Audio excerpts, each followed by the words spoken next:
Greetings, it's Eric Bakker, the naturopath. Let's talk about chronic recurring yeast infections. Why do I keep getting yeast infections? What can I do about it? How can I prevent these yeast infections from affecting me in the future? For the longest time, I've been getting questions about chronic yeast infections. This is one key area I've worked on now with patients for quite a long time. And since I was retired from practice in 2019, I've been focusing more on online education, particularly on YouTube. So let's talk about chronic yeast infections and give you some good solutions. I think it's the perfect time to address this. So in today's video, I'll be doing a deep dive into the various facets and aspects of recurring yeast infections. We're going to start with the causes and risk factors. That'll set a bit of a foundation. And then we'll find out together about ways to stop these yeast infections, to treat them, and most importantly, to prevent them reoccurring in the future. So please stay with me till the end of this video, because I want to talk to you about better management of chronic yeast infections. I'll also want to answer some of your important questions that many of you have been asking me now for a considerable period of time. So what are chronic yeast infections? Well, today we'll be talking predominantly about male and female yeast infections, including jock itch, areas that, yeast that affects the private areas, vaginal yeast infection. A similar advice I'm giving you now will relate to yeast infections covering all parts of the body, but we're talking predominantly today about male and female infections. So Candida albicans is what we're likely talking about, but there are many species of Candida that can affect you. But Candida albicans is one that commonly inhabits the gut of many different people. It also does inhabit other parts of the body, predominantly the digestive system. It can be found vaginally in women in very tiny amounts, kept under control. But so 75% plus of people have Candida as a normally occurring species in their gut, but you must remember it's kept under tight control by other bacteria as well, which collectively we call the human microbiome. So if we look at vaginal infections, it's estimated that between 1 up to 1.4 million outpatient visits occur annually for these vaginal infections in the United States alone. So in women, it can be a real problem. The condition can migrate from the large intestine, so the yeast can travel there to the vaginal area. But remember, this is not just a woman-only problem. It can also affect men and children. So there are many different forms yeast infections can take place in people. Thrush, vaginal thrush, oral thrush. There can be intestinal thrush. There can be yeast infections of the skin. Ringworm, for example, is a type of a yeast infection. Yeast infections can cause bad indigestion, stomach discomfort, small intestinal bowel problems. So SIBO can also be a fungal problem as well as bacterial. Jock itch, toenail fungus, ear fungus. There are many different conditions we're talking about. Now, we've covered a major part about the symptoms of chronic yeast infections in a previous video. So I'd suggest that if you want to know a lot more about all the signs and possible symptoms, to have a look at the other video. So why do yeast infections recur or return? And why do they become chronic in people?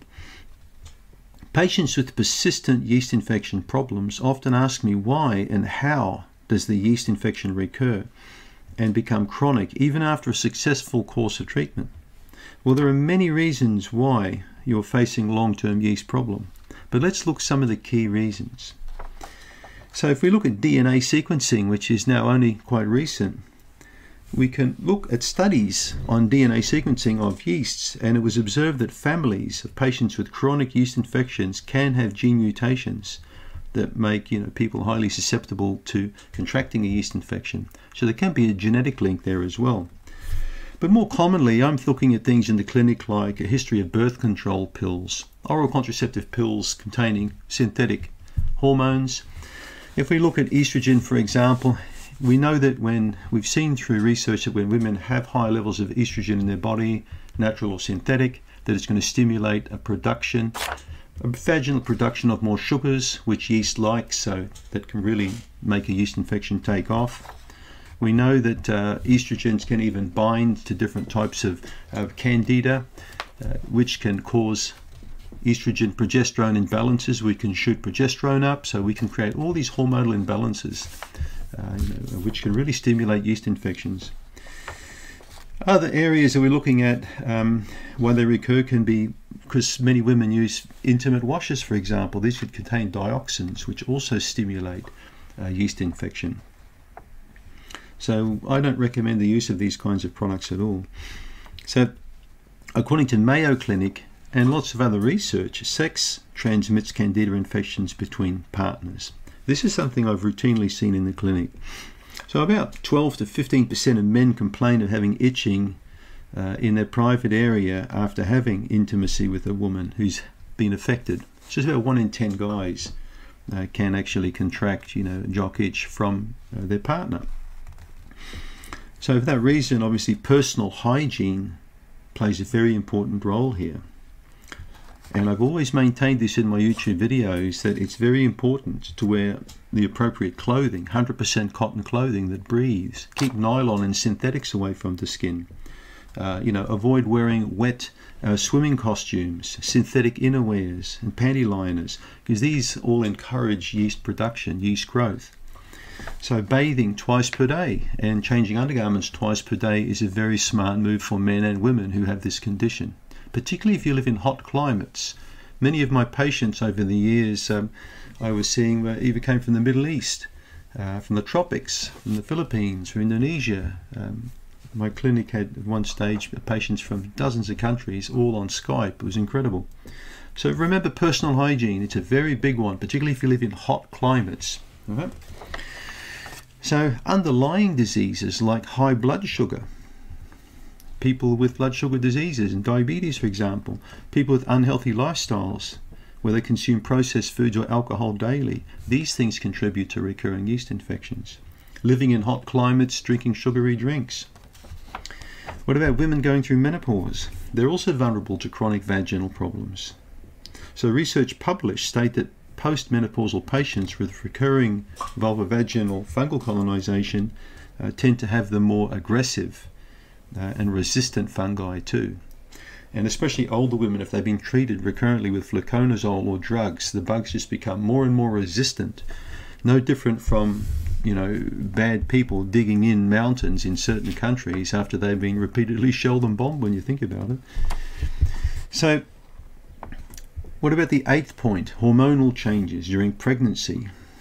So women can have hormonal levels all over the show during pregnancy, particularly in the early stages, and this can really also encourage yeast infections. Chronic and persistent UTIs and yeast infections can occur. Yeast infections also triggered, in my clinical experience, very much by chronic steroid usage and various medications. Antibiotics are likely one of the biggest causes I've seen in my clinic in terms of Candida infections. I know that antibiotics caused my own yeast infection a long time ago, and I've seen this with thousands of patients over the years. In fact, I can easily say that 30 to 40% of my caseload helping people with Candida involve people who are taking antibiotics for weeks or months or even years on end. But also steroids. If you're on prednisone, you're taking prednisone every day for an autoimmune condition, you're suppressing your immune function, you have a higher potential for a yeast infection. These drugs lower your immune function as well, and when you lower your immune function, you heighten your susceptibility to bacterial and yeast infections. One of the biggest ones I've left for last is chronic and perpetual stress, which really works hard on our HPA stress axis, our hypothalamic pituitary adrenal axis. Our adrenals have to produce increasing amounts of cortisol and stress hormones. So as cortisol gets liberated and produced, a particular thing occurs in the liver called gluconeogenesis, where sugar is broken down in the liver, made into sugar because of cortisol, and then insulin has to somehow get that into the cell for energy. And this is often why stress makes people fat. Stress makes people tired. Stress makes people sick. Stress can cause many different diseases. And I see this very much with chronic recurring yeast infections, stressed patients. So let's look at some risk factors now. What if you don't stop this? Many people remain unaware of their condition and delay treating the yeast infection. Some just pass it off as a bit of an itch or not much of a problem. But remember, there are some concerning risks that come with this condition. Now, this is not scare tactics. I'm not here to bully or scare people, or I'm just telling you things that I've seen in the clinic. So when yeast infections keep going, they cause itching and rashes, and they pose skin problems if left untreated. So the infection can also travel and infect other parts of the body. Inflammation occurs around the area. It becomes red. And as the rashes and inflammation continue to harm the skin, it can crack and scale at an exponential rate. A bit like what we see with psoriasis, which is also very much a fungal condition. So the skin of the affected area gets flaky, starts to break down and shed, and after cracking, this open area, it's like the borders are open. A floodgate of germs and other bugs can come into the system.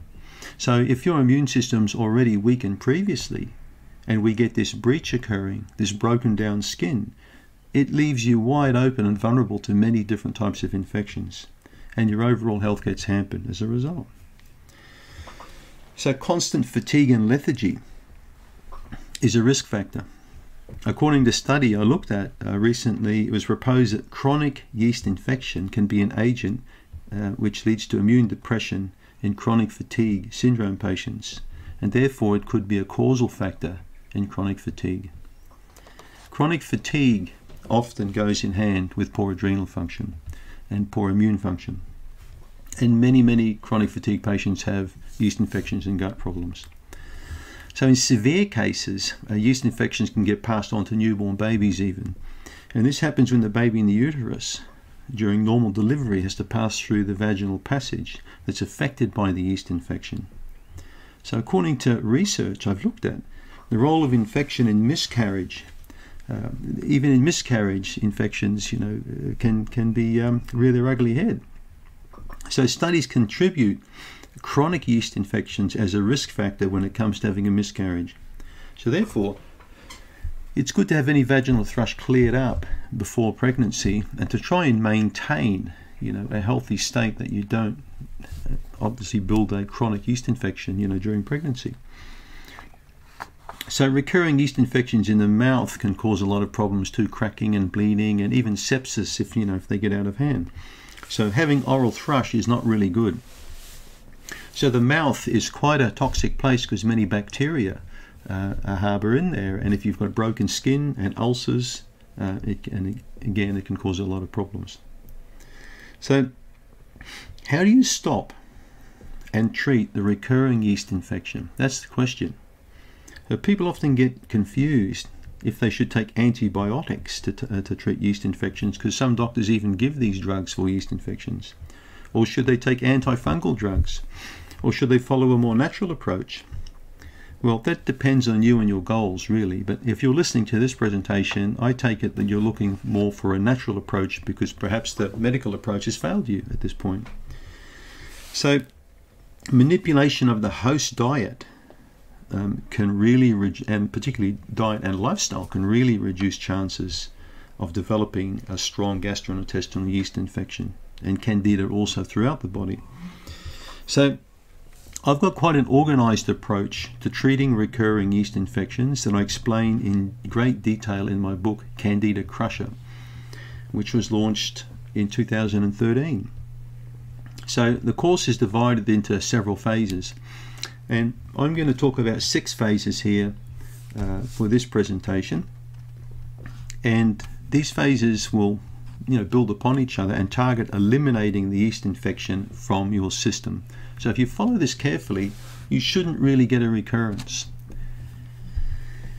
So the first phase we'll talk about is starving the yeast, or taking food supply away from it as much as possible. Ultimately, in inverted commas, you can't really starve yeast, because yeast can feed on many things, but it thrives on sugar the most. It thrives on processed food.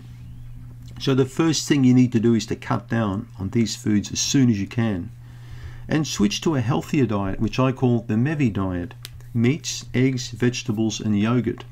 This is not a new diet. This diet's been around since the 70s, and it was spoken of by Dr. John Trowbridge in his yeast book many years ago. It's an excellent approach for people with a yeast infection. So obviously we're not just talking meats, we're also talking, other sources of protein as well, if you wish. So let's talk about these steps. The diet changes also call for introducing a low allergy component. So the first thing we want to do with the diet is clean up the diet, take the obvious rubbish away. So once we've got the diet cleaned up to a good state, we start talking about low allergy foods. This is because your immune system is likely being affected. This is because you may have adrenal fatigue or thyroid dysfunction or be tired. So people often stay with a low allergy approach for several weeks, but in seriously chronic cases it could be up to 12 months, but normally 3 months. It takes some commitment and patience to negotiate this diet, but it's actually quite an interesting diet. You have many food choices. So don't cheat at this stage, because you're only fooling yourself if you do that. So the third phase of the diet is a slow reintroduction of foods, just slowly. Foods that you've taken out previously that may be on the allergenic food list. So let's jump into phase 2. You can read a lot more about the diet in Candida Crusher, or watch hundreds of videos I've completed on YouTube regarding the MEVI diet. So phase 2, we'll talk about potential die-off or setbacks that you may experience, particularly when you make these changes initially. So sometimes changes in a diet can create untoward reactions in the body, especially if you're treating the body at the same time. Now you're taking a supplement perhaps that's going to help clean up the yeast in your gut, that's going to help reduce the bad bacteria. So we call this reaction a Herx or Herxheimer reaction. So it's the body basically coming back, and it can create fatigue in some people, a bit of headache, lethargy, sometimes aching joints or bad breath. You could feel a bit low at times as your detox system starts to kick in and clear away toxins and rubbish from the body. So as Candida dies off, it creates problems for the body to deal with. It's not any different from cleaning up a dirty room and then coughing because there's all this dust in the air. So these changes are to be expected. The dirtier the room, the more you're going to cough, basically. But don't give up just because you're experiencing some of these symptoms. It's essential to continue with the program for optimal health if you're at this stage, because it means your body's working hard to clean itself up. So there are natural solutions for reducing Herx reactions. It's one of the reasons I created Canxida Remove. Most people who take Remove slowly to start with don't generally get these Herxheimer reactions unless they're taking large amounts to begin with. Sustained release supplementation is very important. It stops people experiencing too much too soon, which can create the headaches and the pain in the digestive system. So the longer a supplement spends in the digestive tract and the more slowly it breaks down, the more time it has to work, and the less likely the patient's going to get a die-off reaction. I was one of the first people to create a sustained release Candida product, and from the thousands of people who've used it, we've had this great feedback that they don't experience the die-off they did with other supplements. So let's talk about phase 3 now. Say no to pharmaceutical medications if you can. If you can, talk to your healthcare professional, your doctor, perhaps about reducing the amount of inhaled steroids you're taking, perhaps about stopping those antibiotics if you're being told to take them routinely. If you can back off those hydrocortisone creams or hormone replacement therapies, all these things that could be stimulating Candida to keep messing up your body. So following the regime I'm talking about, and under clinical supervision or with professional help, reducing these medications will go a long way to reducing the continuation of yeast production in your body. But of course you need professional help. So I'm not saying you should stop medications, I'm saying you should do so under the guidance of your medical doctor. So let's look at the fourth phase, rest and digest. Rest and digest when you think about it. This is what the autonomic system pushes the body into the parasympathetic, and we get this from relaxation. Your immune system needs time to recover, and by relaxing more and backing off the pedal and sleeping better, you're going to achieve this objective. So I can't stress enough the importance of rest when it comes to restoring the quality of your health. I really can't. And by rest, I mean not only taking out time to, relax your entire nervous system. Your entire body needs relaxation. When you really relax on a deeper level, your immune system can start building good, strong health again. So try and avoid these foods that you react adversely to. So these foods include yeasty foods, right? Soft cheeses. Be careful of cheeses. Mature cheeses are better at this stage. Alcohol is a no-brainer. You need to keep off alcohol in these stages of the Candida crusher diet. It's not really a good thing to drink any alcohol while you're trying to restore your immune system health. So soy could be potentially allergenic for some people. Chocolate, peanuts, dried fruits, sweet fruits, including grapes. Bananas come into the allergenic category. Oranges come into the allergenic category. Cow's milk comes into it. But as I say, look more at my videos explaining these concepts on allergenic foods. So let's talk now about phase 5, allergens, chemicals and toxins. We're exposed to so many chemicals these days, and for most part we don't really consider these chemicals in our life. When we think about chemicals, we think about industrial pollution, don't we? About smoke in the air, but think about the antibiotics in the food. If you're buying commercial poultry, there's likely going to be antibiotics in that poultry. So milk rarely gets a mention. We don't know how our body's going to respond to cow's milk, so you can read a lot more about this in Candida crusher, about why I usually caution people with cow's milk in the early stages and pull it back. So let's now talk about lifestyle changes. Right? Sorry, with phase 5, I forgot to tell you that obviously you want to reduce the chemicals and toxins and allergens in your diet. That's part of the, building up the immune system. So personal care products, look more for organic or clean ones. Foods, look more for organic foods. Look for cleaner sources of meat, cleaner sources of milk, like oat milk, for example. So when you're reducing these chemicals in your diet, it just gives your immune system a greater chance to fight back.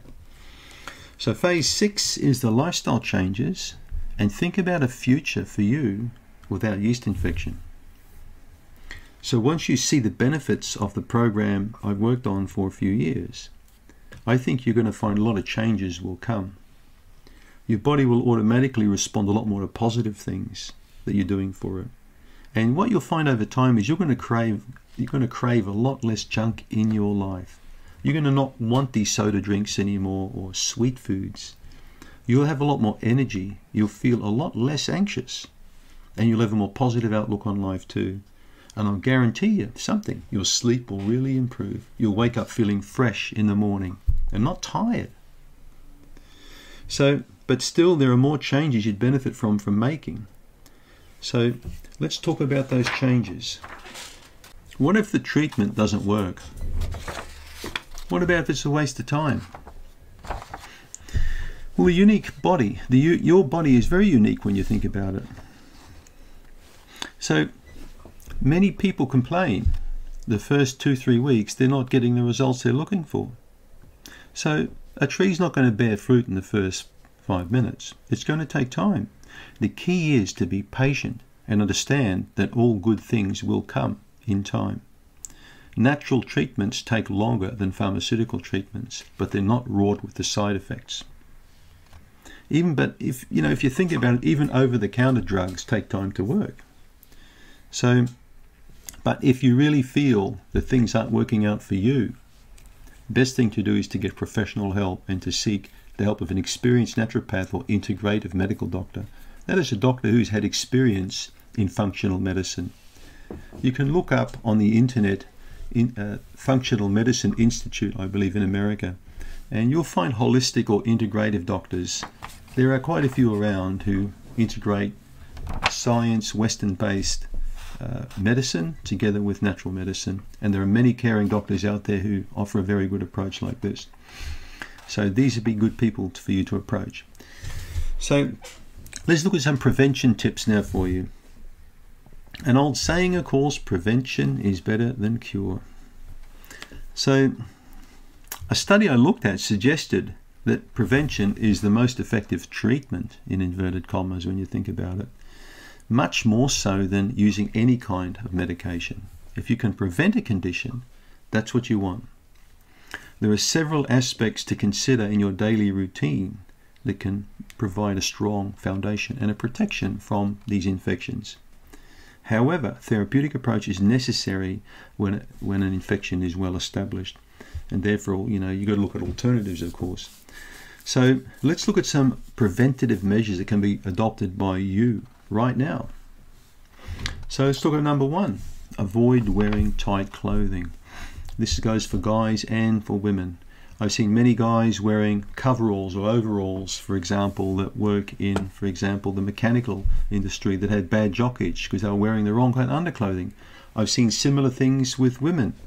I've seen several flight attendants as patients in the United States, several of them wearing nylon underclothing and then, having recurring infection. So if you've got a yeast infection in the private area, you need to avoid, if you can, very tight clothing or synthetics. Wear loose-fitting clothing made from natural fibers like cotton, for example, or hemp. Avoid hot baths and whirlpools and things like this, especially if you've got yeast infections. It's only going to make it worse. Jock itch is the same. You'll just inflame the condition. Point 2, after swimming, shower and change into cotton underclothing and wear cool, loose-fitting. Always wear cotton. Third, avoid alcohol, especially guys who are prone to men's yeast infections. You'll need to keep right away from alcohol if you've got this problem, all right? I've had men crying on Skype. They had this condition so bad. It's a condition that's so chronic, it just destroys the quality of your life. And if you continue to drink alcohol and think you can get rid of this infection, it's delusion, right? This could be your singlest and biggest obstacle alone, and I've verified this with countless men.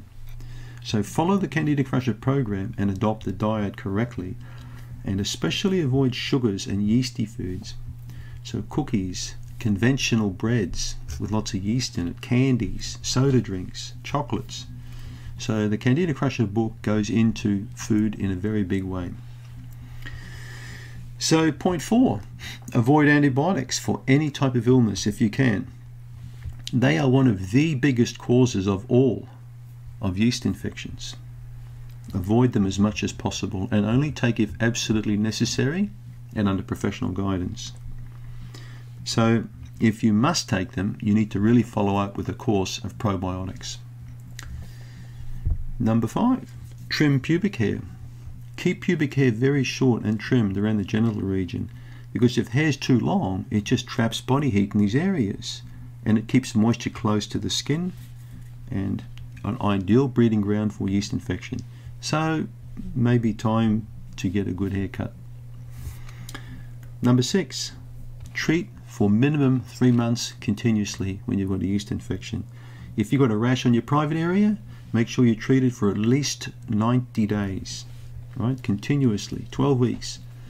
Keep going with it. It's common to treat a yeast infection and then eliminate the symptoms temporarily, and then it comes back with a vengeance several weeks later. Seen this time and again and again. So you don't need to fall in that trap. Number 7, try and get some swimming in salt water if you can. In summer, swim in the ocean. Keep away from sharks if possible, but I think you get my point. The sunlight on the affected area and salt water has a tremendously good effect on yeast infections. Your skin will respond well. So 2 things Candida can't tolerate at all is sun and salt water. Point 8, treat your partner as well, right? It's highly recommended that you treat your significant other, so not to pass the parcel, as I call it, to pass infection from one to the other. Number 9, forget quick approaches. They're a waste of time. You've done this before. How many times have you treated and it came back? I've seen this with chronic cases time and again. If you've got recurring penis infection, groin infection, toenail infection, ear infection, nose infection, whatever kind of infection you've got, I've seen so many of these infections over the years. You need to do the diet and the lifestyle and the local treatment for 90 days without fail, and then keep doing it until you're well and stay well for a minimum of 6 months. Your reward will be well worth your effort, because you'll finally be rid of this infection. Number 10, coconut is a great lubricant. Use pure organic coconut oil as a personal lubricant. It's fragrant, but it's also antibacterial and antifungal. It contains components in it, different types of acids. Caprylic acid, for example, is in there, capric acid, and these things kill fungus. So this is a good way to stop passing infections from one person to another as well. Use coconut oil. Number 11, keep your hands and feet clean and dry and warm. So, but we're not talking sweaty warm, we're talking, look after your feet. Keep the toenails trim. Clean the spaces between the feet. Wash your feet regularly, and hands, especially if you're prone to infections on the hands and feet. So, no dirt. Wash the hands. Fungus loves dark, moist and warm areas like sweaty hands or gloves, or replacing socks is very important. Every time I see a guy or a woman with a suit on with a toenail infection, I ask them how often they walk around bare feet. I was at the beach one day with my wife and I saw a guy in a suit wearing shoes and walking along the sand, and I thought, this is crazy. So when you can, walk bare feet. Expose the feet and the nails to air and sun and salt water. This is going to really get rid of infections. If you've got a bad toenail infection you can't get rid of, ask yourself, how many hours a day do you walk around in socks and shoes? All right? Number 12, always wear cotton socks. Especially if you've got an existing fungal nail problem or athlete's foot. Change socks twice a day. Try and wash your feet at least twice per day. And carefully dry, very carefully dry, with a towel, even a hairdryer. So add a little bit of Australian tea tree oil. Thursday Plantation is my favorite brand. Add 1 drop in your shoe, perhaps once or twice a week. This is also going to help quite a lot. Number 13, we've got observe excellent oral hygiene. So to avoid reinfecting yourself when brushing teeth, try disinfecting the toothbrush by placing it in some hydrogen peroxide for a few minutes, because this will really help to reduce the yeast counts on the toothbrush, and it will greatly prevent reinfection and also any oral kind of issues that you could be experiencing. Point 14, for oral thrush, zinc and vitamin C lozenges work quite well. They heal many different kind of oral issues affecting the mouth, the gums and the tongue. So I highly recommend these lozenges for sore throats or mouth ulcers, for example, poor oral immune function. Even cold sore outbreaks are going to work quite well for too, or influenza. So suck on one of these lozenges maybe every 2 or 3 hours, and you'll often get a lot of relief for that. And point 15, avoid cotton diapers and plastic diaper covers if the child has a diaper rash.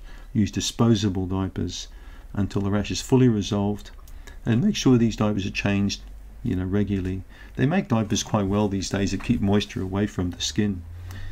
But if you want to go back to cotton, you need to do that when the rash is all cleared up. And remember, sunlight and washing and cleaning will help significantly, of course, to improve this condition. So let's talk now about how to manage chronic yeast infections and how to deal with it when you get symptoms and flare-ups, these sorts of problems occurring. So preventative steps usually put people in a better position when it comes to handling chronic yeast infection, but sometimes people miss out on these and their chances of getting yeast infection increases again. So in such cases, it's not really good to get nervous and anxious about this. It's good to keep cool and calm and face this infection in a more organized kind of a fashion. So according to Dr. Moore, an OBGYN, Sapphire's Women's Health Group in New Jersey, she mentions that stress is always a factor for chronic yeast infections. And this is something I can certainly agree with, and I've seen in my clinic time and again. Dr. Moore goes ahead to say that there aren't any great controlled studies to prove that, but the years of experience make the relation a bit clearer every day. This doctor further adds that stress release hormone called cortisol elevates blood sugar and heightens the chance of a yeast infection again. This is exactly what I was saying before about the cortisol increase and spike with stress. So the more you stress, the worse the infection gets, both because you're giving it more sugar to feed on, and also you're lowering the immune system's effectiveness further. So this is not a good way to deal with a chronic infection, is to get further stressed. So Dr. Moore agrees that to deal with a chronic yeast infection, you should always learn to de-stress. The further steps include starving the yeast by eliminating sugar and highly processed foods from your diet, which are a given. But keep in mind, you've been through this again, and sometimes again and again, but you will come out stronger in the end. You can use medications you've used previously to get some relief, but sometimes you need to make changes if things aren't working out for you.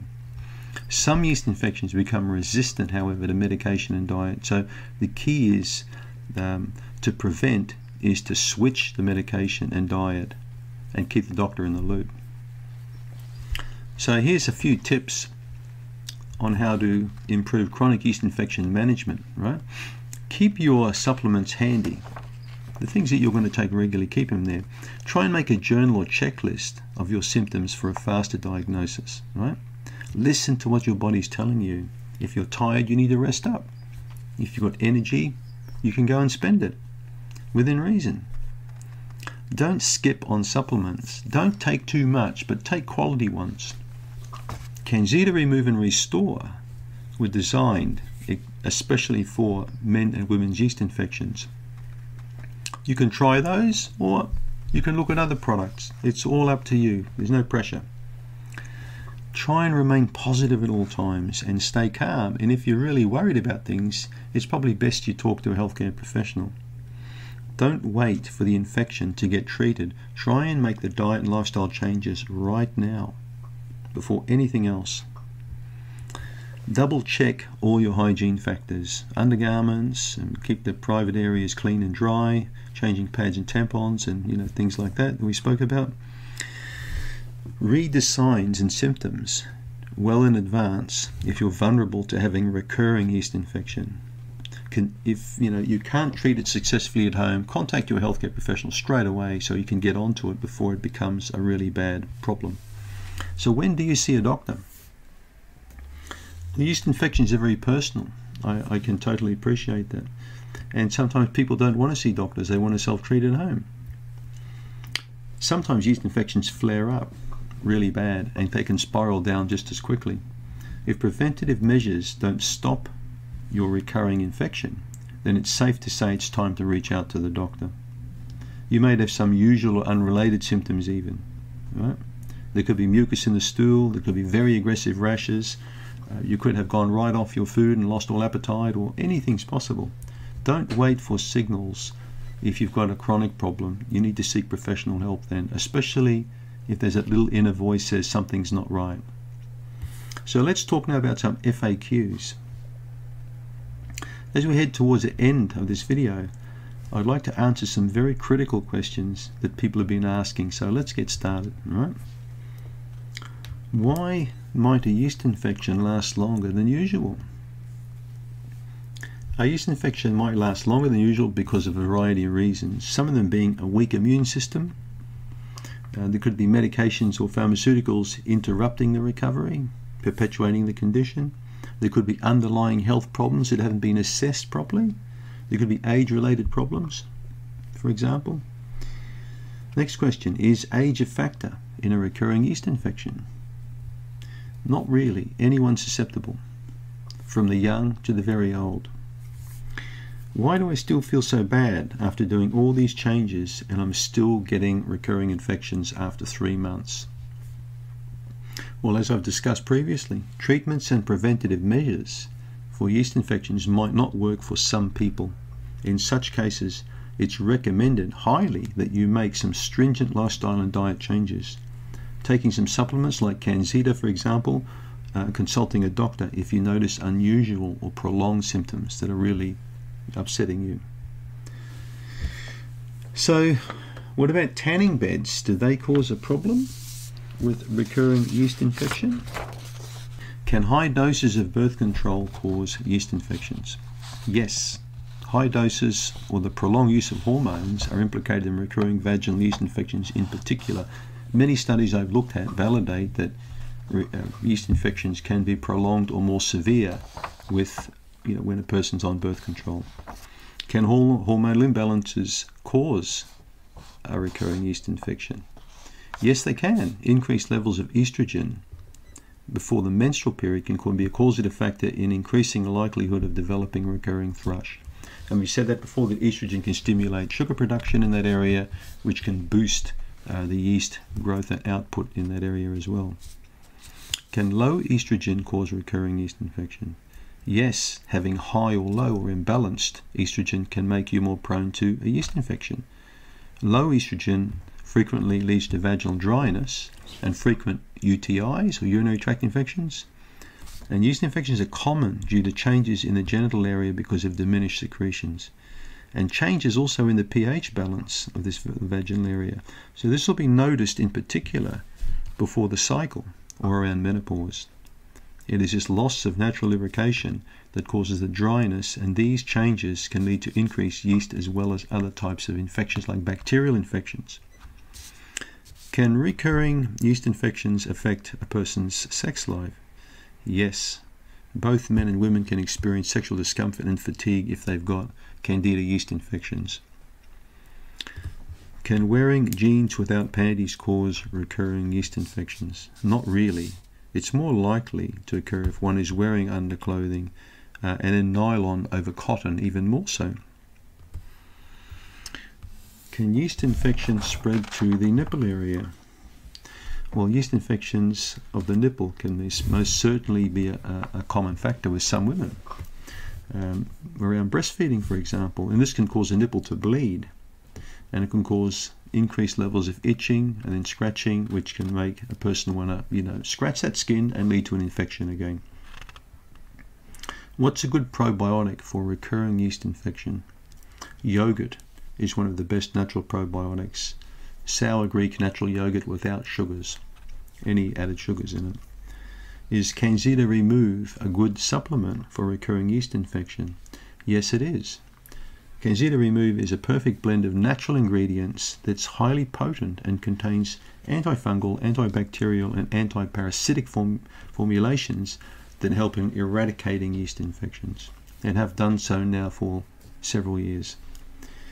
How to heal recurring external yeast infection under my breast? Follow the Candida diet. Take the supplements like Remove and Restore to eradicate the yeast naturally.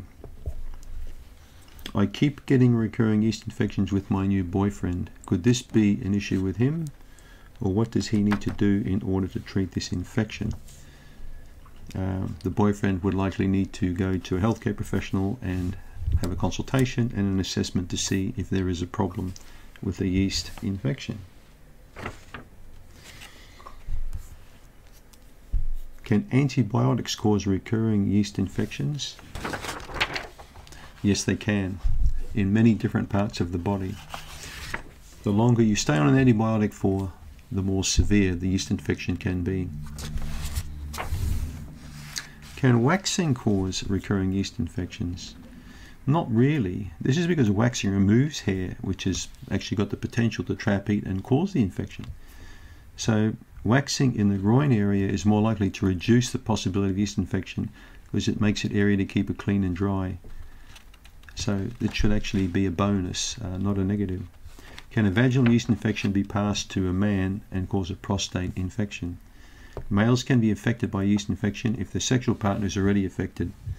And if the infection remains untreated for a long time, it can cause prostate problems. I've seen some seriously bad prostate infections in men that were caused due to vaginal thrush over the years. So it pays to get these infections treated sooner rather than later. Can untreated recurring yeast infection cause health problems during pregnancy? Most medications for yeast infections from the doctor, you're not recommended to take those when you're pregnant. So it pays to talk to a medical doctor in these situations. Can untreated recurring yeast infection lead to pelvic inflammatory disease? If vaginitis is left untreated, it can cause PID, which can further then go on to be an issue regarding fertility and even pelvic pain in women. So it should be treated again sooner rather than later. Can a recurring yeast infection cause spotting in women? Small cuts and inflamed tissues can cause bleeding or spotting if you've got recurring yeast infection. So yes, there is a possible link there. Can a change of hormones cause recurring yeast infection? Most definitely. Elevated levels of estrogen are frequently to be found one of the major causes of vaginal yeast infections in women, and this can occur during pregnancy, taking the pill, before the period, or hormonal fluctuations around menopause. Can codeine cause a recurring yeast infection in women? Codeine can cause allergic reactions around the mouth, rashes on the skin, and is also linked with constipation, sluggish bowel, and even liver disorders. So you need to talk to your doctor if you experience symptoms around codeine. Can the estrogen pill cause recurring yeast infection? Estrogen is a prescribed pharmaceutical drug that contains estrogen similar to those produced in a human's body. So people can use topical on the skin forms of estrogen, or oral, tablets to treat some of the symptoms associated with loss of estrogen around menopause, which includes symptoms like hot flashes or inflammation of the vagina that can sometimes result in pain. So there are many potential side effects, but estrogen is certainly linked up with recurring yeast infection. So if you are on estrogen pill and have a yeast infection, it always pays to see your medical doctor. Right, now we've come to the conclusion of this comprehensive video on chronic yeast infections, men and women's yeast infections, but advice can relate to many other types of yeast infections. So if we do a quick recap, we talked about recurring yeast infections and what causes them to become truly chronic and recurring, ongoing. We also talked about the risk factors of not treating the infection timely, what can occur. As per usual, it always pays to get a problem sorted sooner rather than later. And one thing I've stressed in this video, which I stress in all my videos and in my book, it's necessary to make the lifestyle changes as well as the diet changes in order to keep the infection at bay. So while I'm addressing all this, I'm also aware that treatments might not work adequately or fully for some people, and flare-ups can be really taxing on your physical and mental health. There's no doubt. But if you have a good plan sorted before you go into this yourself, it's going to really help you in the long run. I've tried to personally answer all the questions I've been commonly asked both by my patients and from the wider public. If you have more questions, please check the links provided in the description box below. And if you liked this video and found it helpful, please leave a comment and share this presentation with other people who might find it useful. Thank you for tuning in.